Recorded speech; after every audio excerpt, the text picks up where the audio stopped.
I'm Chris Freeman, And I'm Brian Welch. I'm Clint Yeager. and And we we are are in GayC. And you're listening to, you're watching. Brutally Delicious.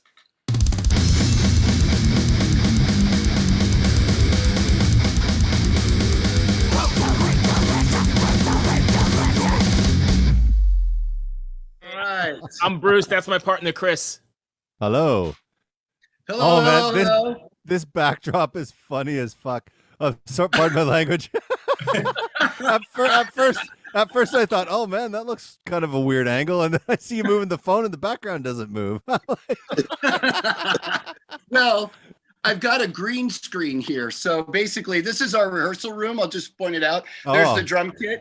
And then we record our videos right here on this green screen. So I just put the little photo that Glenn took of the aftermath of one of our shows. Nice. I imagine the aftermath at your shows is pretty insane. Yes. Yes. I imagine people get like crazy. We because always it's have just... to apologize to the clubs right after the show. We're like, we're so sorry. I'm sure Apologize. they're going to start charging us a janitorial fee at some point. Yeah, you might keep an envelope with a tip for the clean person on the stage. What would an appropriate tip for the janitorial service be? $1 million.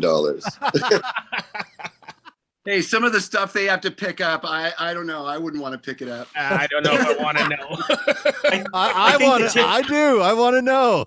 The tip would be, don't come to work that night. Used lube is one thing I think that is a particularly icky thing. Yeah, used lube. I don't know. That's not. That's not up there. So I hope you don't mind, but I think this interview is we're going to take a different approach. We're going to talk about GayC for sure, but sometimes we like to have fun when we get the right people, and I've got a lot of interesting questions for you. I think Chris will agree this will be a good one. So, Chris, if you want to start off, I'll finish it up with some. No, you go, man. You go. I can't stop laughing right now because it's just like this band is so fucking awesome. I agree. And I love the fact that you don't take yourself so seriously. You know what I mean? Like it's like you're just out to have a good time and provide a good time. Which I think is needed all kidding aside, I think that's needed in the last 2 or 3 years of shit we've been living through, right? Fully agreed. And for us, the shows are cathartic because we're putting everything into it. So, I mean, why do it if you're not going to? So, because I've seen bands where they just get up there and they couldn't be bothered. I'm like, why are you up there? And we're just like sweating and falling over and, putting everything we can into it. And, it's cathartic. Like I say, it's cathartic for us too. It's just great. Like I was watching the videos as I was preparing for this. I was trying to read the bio, but I couldn't take my eyes off the videos. So I just kept watching the videos, and I was just like, where can I see this band? Because I have to see this band. I got to take my wife to see this band. Do you guys get a lot of flack from the straight world about what you're doing? No, not really. I mean, at first, I think people, especially in LA, because LA is one of those kind of places, Really? like show me. Yeah, I mean, there's a certain scene in LA where people who are real fans, they just want to go and see stuff. But like at the Whiskey, when we play the Whiskey, that was one of the hardest crowds to turn over because, they were, you've got people like the bass player from Quiet Riot, you've got, the guitar player from Sweet, you've got, all these heavy hitters that are all, just sort of hanging out in LA. And they see us play and they're like, yeah, look at you. You're all dressed up like crazy. We're wearing all of our fur and feathers and stuff. And then we got up there and we actually just nailed it, like played our guts out. And they just went, okay, now we understand and we love you guys. So, it's just like that. As soon as people see us, then all the doubts fall away. Yeah. I find it strange that you say LA is kind of an uptight place, like from the outside world, LA and San Francisco are like these liberal havens where anything goes, I don't see. Well, I guess maybe I misrepresented. It wasn't that they're uptight. It's that they're like, show me. It's Oh, because gotcha. everybody's a shredder. Everybody here is, in the music business. So they're like, yeah, you're all dressed up. So show me what you got. I don't care how you're dressed. You got to be able to deliver. So I think it's more in that realm. I don't Gotcha. think the gay angle. I think the gay angle was just a spectacle because we walked in with full regalia.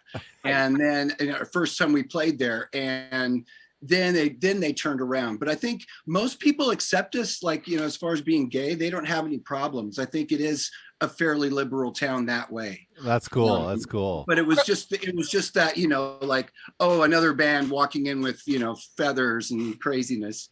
Yeah. Chris talks about this LA sort of being the hub of bands, but it's also kind of the hub of cover bands and tribute bands because, guys in major bands as a side project for fun, they'll do a cover band. So when we started, we were like, well, we were previously, Chris and I were in a band called the Gays, which was an all gay tribute to the Go-Go's. And when that ended, Chris and the guitarist and myself were like, well, we want to still keep playing. We have so much fun doing this. What else can we do? And Carl, the guitarist, did the riff for Back in Black. And we all at the same time were like, oh my God, that could be it. And Carl's like, GayC. And as I was mentioning before, that's when we were like, there's no way this doesn't already exist. But when we finally realized it didn't, we said, well, what's going to make us stand out? Because there's so many AC/DC cover bands, especially here in LA, but all around the world. I mean, talk about a band to pick to cover that, you kind of want to stand out. So that's where it all stems from. We decided we don't want to look like them. We don't want to necessarily have the same personas, but we want to do the music spot on. But there's also a message behind it. And that kind of all happened within the first maybe 2 weeks of us talking about it and deciding what it was going to be. And Chris was like, we've got to stand out because this is the town. You can't phone it in here, and if we're good here, we can be good anywhere.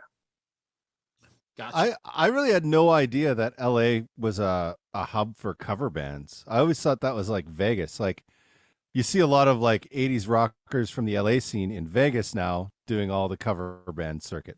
Right. They're from here and then they go to Vegas. Yeah. Everybody in LA that's ever been in a band, sort of like figured out, oh, I could actually get paid doing this. And somebody will actually show up to my show if I'm playing covers. People are tired of playing to their 11 friends. Yeah. So that leads me to, go ahead. No, I was going to say, what has been the reaction to like AC/DC fans or hard rock fans in general? Has the been pretty accepted?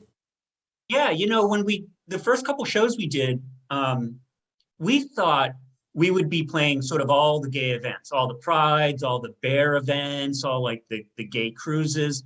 And really the crowd that took us, and embraced us was the straight rock crowd. The first time we played the Viper Room, we had such a reaction that they just started to continually book us, the Viper Room. Then we played the Whiskey. And then we were playing all these mainstream venues and we were getting sort of some of the gay rock crowd because there is a big gay rock crowd, but the gay events, primarily they love like the DJs and the dance. We don't necessarily go with that crowd, but we got embraced by the straight rock crowd. And after, I think people will come to us with a preconceived notion, they're ready to sort of write us off because a bunch of gays in a band doing AC/DC. Yeah, right. But after, I would say even after the first song, when they see Steve and Clint going at it, they're like, holy shit. And then at the end of the set, they realize that our heart is in it, that our heart is all about the music and we're having fun. And we've changed the lyrics. We've changed the lyrics to maybe something we wished we'd heard growing up as gay kids, but we win them over. Predominantly after the statements after, the people coming up to us after shows all about, oh my God, you guys absolutely killed it. I've seen my fair share of AC/DC cover bands, but you guys, holy shit. And I think that comes down to we bring something different to the table and we bring something people aren't expecting. And it's fun. I think that's the band that I'd want to go see. Right. I always want to go see a band that's going to surprise me. I generally don't like to get serious on this podcast, but I'm going to get serious right now. Whoa, here it comes. But I think the straight rock crowd going to see you guys is maybe one of the best things that can happen. Really. Oh, absolutely. Because it opens people's minds and it opens people's like acceptance and understanding. Because like I'll share a story. I grew up in small town Canada. And when I say small town Canada, I mean butt fuck small Canada. And when I moved to Vancouver, I was waiting tables. And one of the guys that was there, he was a gay guy, and obviously I knew them, but I didn't know. I'd never met someone who was gay. And he's like, we got along fine. He's like, come to a party. And I was like, sure. I went. I never had so much fun in my life. And it really changed my upbringing, like the way I was taught about stuff growing up. And then I realized, well, what else was fucked up that I was taught? You know what I mean? And it really transformed my life. And I think that's what you guys do when you go play.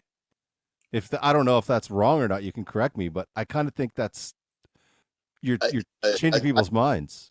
Really valid. And it's funny because we had a couple of go-go dancers at our last show, and we don't normally have that. And it was two gay guy friends of mine, and they sort of live in sort of the gay sort of subculture bubble and don't really veer out of it that much or whatever. And one of them like said something to me like a couple days after, and I thought it was really cool and interesting. He was like, "You're doing really important work," and I'm like, "What do you mean?" And he's like, "You're taking sort of like, gay everything, a gay explosion, and you're taking it into straight spaces." You know what I mean? And he's like, "That's really brave, actually." He's like, "It's super easy to sort of like, wallow around in sort of like your own sort of subculture bubble, but like taking it out into the world and like, presenting it for other people to sort of like examine and dissect and pick apart and love or not love is like kind of, revolutionary." So I thought that was pretty cool. It is very cool. I thought this was just all going to be fun, but the more we talk, the more I realize the work that you're doing is that important, really. Because we don't take for granted what we do. I remember the night that we played the Viper Room, and right when we got off stage, all the texts were coming through about the Pulse shooting in Orlando. And we were on such a high because it was such an amazing show and the crowd was amazing. We had them in our hands. And we got off the stage and saw that. And we felt defeated because we're like, shit, what has to happen here so this doesn't happen? And that's when we decided we need to keep doing this because we need to be out there in these spaces, in people's faces. And there was also another show, I think it was also at the Viper Room, where it was a Pride show, and right after we played or during our set, the police found a guy asleep in his car with all this ammunition and explosives. And he was there sleeping in his car because he was going to the Pride show the next day, the Pride parade. And it was like 3 blocks away from where we were playing. And that's when I realized, holy shit, our name is on the marquee, GayC DC. We are right there. If we wanted to hide it, we can't because this is our name. This is what we do. So we can joke around. We can change the lyrics to the songs. We can have all this stuff during the show that's really funny and the crowd's laughing. But what I think is the most important is those people are going home, and we hope that there's a seed planted, that they had a fun time and they laughed. And maybe if there's maybe some homophobia there, maybe it's a little lessened. Maybe it's gone completely. Maybe they've had the Chris, like you, the revelation that, oh my God, we had so much fun. Maybe that's all it takes. But every show, if we can maybe change someone's frame of mind, then everything that we do has been worth it. I should correct myself. I shouldn't say that I thought it was so much fun. I just realized that everything I was taught about it was wrong. Do you know? Even more so, even better. Yeah. To your point, Brian, do you feel a sense of responsibility then to carry the message? I didn't when we first started the band, but I do now. But I'll let Chris speak because he is also in a band called Pansy Division, who were one of the very, very first out gay punk bands to break down the doors. And basically GayC DC wouldn't be here if it wasn't for Pansy Division. Well, I wouldn't be in both bands. I'm just kidding. No, I think that as long as there are places in the world where people are being tortured or thrown off of buildings or for being gay, I think there's a reason for us to exist. I think the best part is when we get people to laugh, because I think that was one of the things we realized in Pansy Division. I don't know if you know, but we did a tour with Green Day. We were on their Dookie tour, which is their first major label album. We were the opening act for their tour, and by design, they really wanted to mess with their audience, and it was a very hard lesson to learn in how homophobic America really is. But what we realized is if you use humor and get people to laugh, then something drops in them, and the opening is there to come in. So that's another reason why we use humor in GayC DC as well. And I just think it's more fun. I like gloom and doom rock.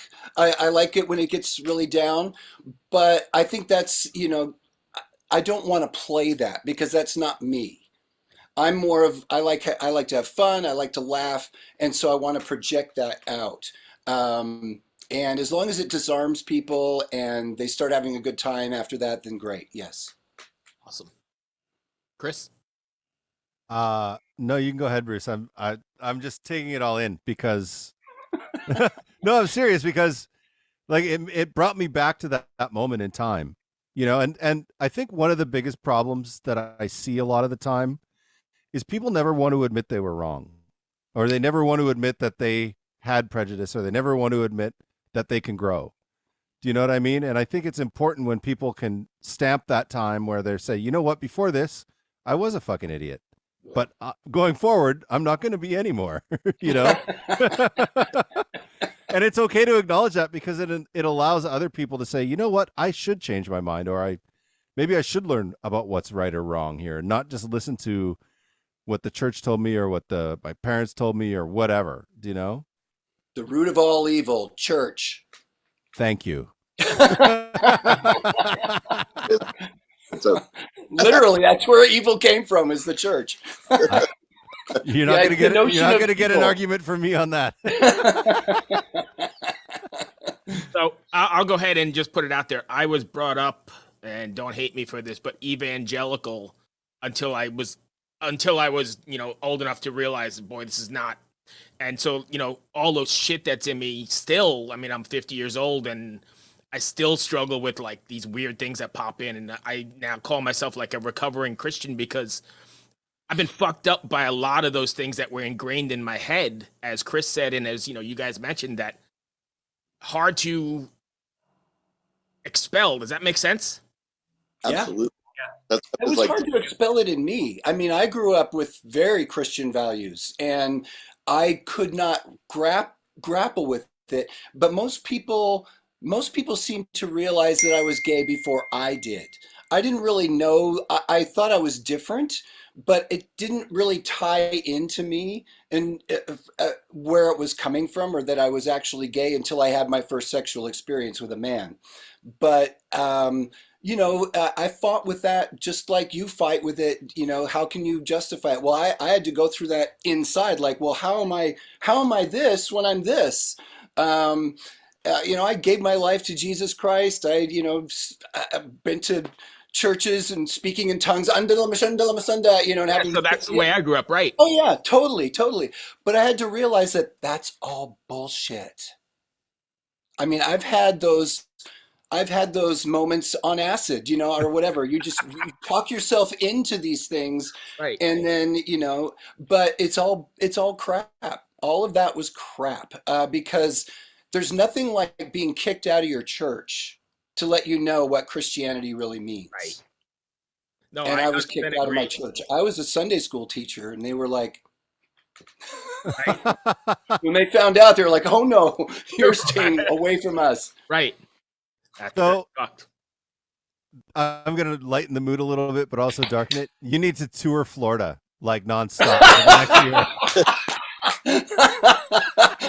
You know, even in Pansy Division, we hated going to Florida. It is the worst. They could just knock that state right off and let it spin out into the Atlantic. I don't care. It's just so wrong. But yeah, you're correct. It would be fun to go and play there, but they, even with humor, they didn't get it in Florida. They were a tough nut for sure. Interesting. I just see what's going on there right now, and I'm just fucking disgusted. I'm sorry. Oh, It just yeah. fuck. I talk to my wife about it every day. I'm like, what the fuck is wrong with this? Like, why are these people so hateful? Yeah. What's the deal? Like, Yeah. It's anyway. control, it's control of people, and we are outliers in the worst way. Yeah, yeah. And it's worse because I know their tricks.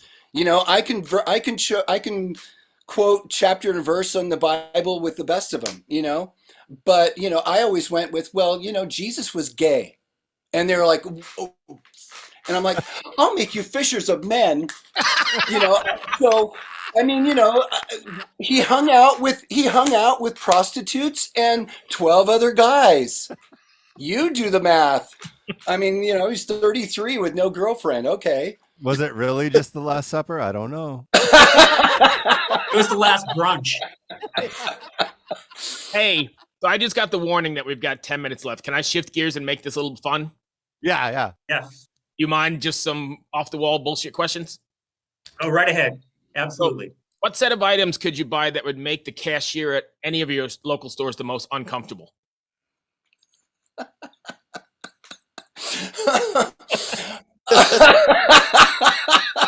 I'm making myself uncomfortable just thinking of the list. At the which store? Let's go with that. Yeah. Chris, pick a store. I'll start. I was in Miami, and I had just come off a bender on a cruise, and I had my arm all covered in Jiffy marker. And I went into the store, and somebody told me, "Oh, you have to buy baby oil to wipe it off." So I was buying the baby oil, and the guy was with me, he goes, "We'll take the condoms too, thanks." And he put it down. Let's go Walmart. They have everything. Walmart. Well, it's always fun buying fleet enemas. I'll tell you, no matter what you're into, that's a hard one. I think Crisco and rubber gloves. That's the context. If you buy just Crisco or just rubber gloves, great. But if you Right. buy them together,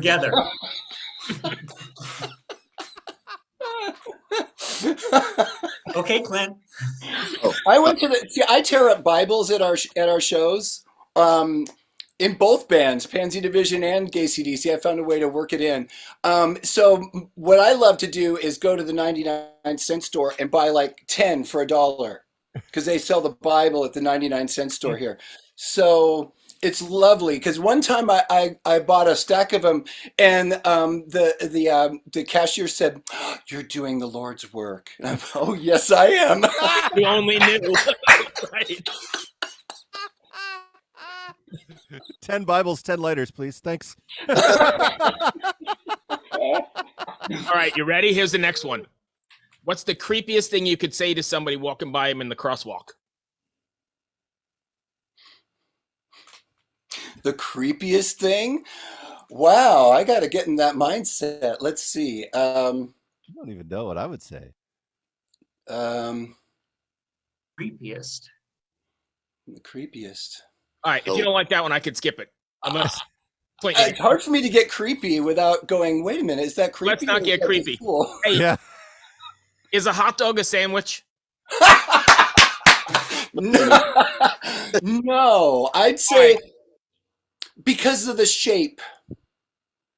That's all. I'm gonna call BS and disagree with you here for a second. Isn't the definition of a sandwich like something between two pieces of bread? In this case, a wiener. There, I said. But isn't a hot dog bun just one piece of bread split in half? But we had someone correct us on that because the thing that holds the hot dog together is called the hot dog hymen, apparently. That's what they call it. So if that comes apart, does the hot dog become a sandwich? I'm going to say yes, it's a sandwich. Yeah, I'm going with Brian. It has to be, I think. Yeah. I think sandwich and a dinner partner. All right. Speaking of which, I got to start up the grill. Hey, Anyways. lastly, we're going to go an easy one here. Is cereal a soup? Wow, it's gazpacho. Wow. I think after 30 minutes, yes. Before that, no. Okay, I I don't can see know. that. I mean, if you have that corn tortilla soup and you put the tortillas in, the shredded pieces of it, and you eat it fast, you get the crunch in it. If you let it, I don't know. Wow. I would never even have thought of that. Where did that question come from? That's amazing. He cheats. I've got a list we've been putting together for the 3 years we've been doing this. I mean, I'm looking at this 40 of them. Sometimes we do nothing but ask these questions, so we just but a lot of people don't have a sense of humor, so you gotta. I remember the first time we tried it. I can't remember who it was, but they just looked at us and they're like, "What the fuck What's wrong are with you doing? Yeah, we're not answering this." No, I love that. That's yeah. I'll go with yes on that. I'm gonna be with you 100% there as well. So where are you guys playing next? We're playing next weekend, or this weekend now, at in Santa Cruz at a place called Urbani Cellars. I've never heard of it. And then we're doing a Portland, Sacramento, San Diego run in 3 weeks. Awesome. Cool. I love Oregon, man. Portland is such a beautiful city. Oh my God. Yeah. Yes, it sure is. Yeah. So and you're in Vancouver, Chris? No, I now live in Washington D.C. Okay. But I'm I sorry. lived in I lived in Vancouver for decades. I moved here. My wife's company transferred her here, and I'm an audio engineer, so I just go wherever. Great. And I'm in Richmond, Virginia. Okay. Ooh. Yeah. It is what it is. We'll try to play there, but where would we play if we played in Richmond, Virginia? Yeah. But we are totally. I think Black Cat, isn't the Black Cat still in Washington? I think so. There's like the 9:30 Club. Yeah. We were supposed to play the Black Cat. Yeah. Yeah. I mean, I moved here right before the pandemic, so I don't really know what's open or what's not. Right. All I know is like the shows I go to. So like I saw Priest 2 weeks ago. Holy shit. Halford is in his 70s and he's singing like he's in his 20s. The guy can barely walk across the stage, but his voice is perfect.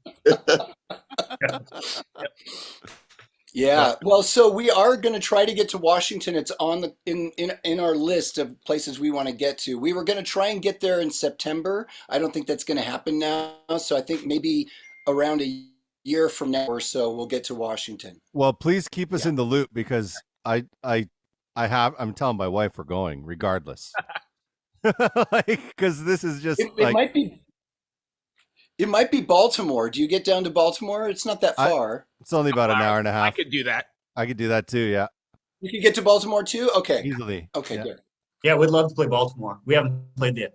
Awesome. Yeah. No, we've got 1:42 left in this on the Zoom. Thank you so much. I hope that wasn't too bad. I know we were all over the place, but My apologies for having internet issues and then my computer crashed. You can see my name, Ralph Buck. That's my husband's name I'm using as computer. Nice. Good. Chris, you got No, we had a great time, and we had a great time doing the video, and yeah, really appreciate it. That's going to go up. I've got a list. I'll send you an email or a message on Facebook I have it already scheduled sometime in June. And thanks for Great. doing such killer work out there, guys. Awesome. Thank you. Thank you both very much. Be well, Yeah, my I friend. really Take care. appreciate it. Ciao. All right. See ya. Bye-bye.